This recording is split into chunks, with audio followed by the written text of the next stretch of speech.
We're living in the golden age of retro gaming, but also in a state of total hardware chaos. Because if you buy the wrong handheld today, you're basically burning money on performance you'll never actually use. We keep chasing specs and benchmarks while forgetting the one thing that really matters: the relationship between price and real-world usability.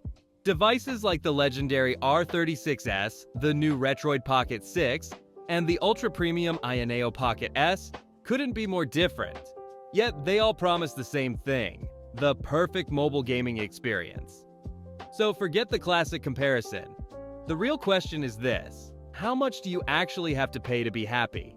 Is the $40 miracle enough, or do you really need to spend big money for that last sliver of perfection?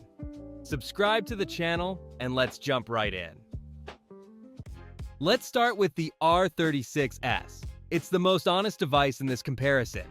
It costs less than a dinner for two, yet it opens the door to thousands of classic games.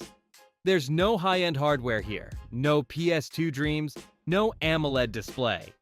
But the R36S asks an uncomfortable question.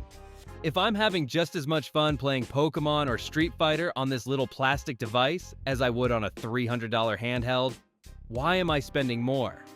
It sets the baseline for pure gaming enjoyment with zero financial risk.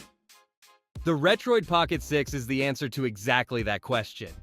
It's built for those who've outgrown the limits of the R36S but have no interest in emptying their wallets. With the Snapdragon 8 Gen 2 and a 120Hz AMOLED display, the RP6 is the endgame of the compact class. You're not buying compromises here. It delivers PS2, GameCube, and Switch in a way that feels complete and polished.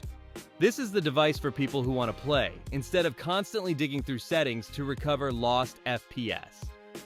Right now, it's the most dangerous challenger to the high end, because it shows how little you actually need to spend to get a premium experience. And then there's the AYANEO Pocket S.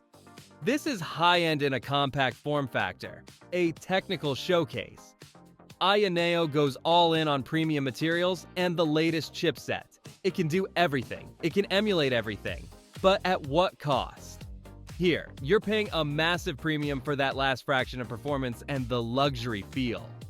The AYANEO shows what's technically possible, but the Retroid raises the question of reason.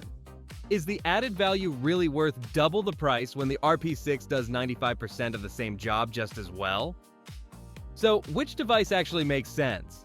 If you want maximum nostalgia for the least amount of money, the R36S remains unbeatable. If you're chasing absolute prestige and top-tier performance, the AYANEO Pocket S is the clear choice. But if you're looking for the perfect balance, the raw power of a modern smartphone inside the body of a classic console, then the Retroid Pocket 6 is currently the most logical upgrade on the market. It ends the search for one device that does it all without blowing your budget. In the end, it's not the strongest hardware that wins, but the one that delivers the best overall package.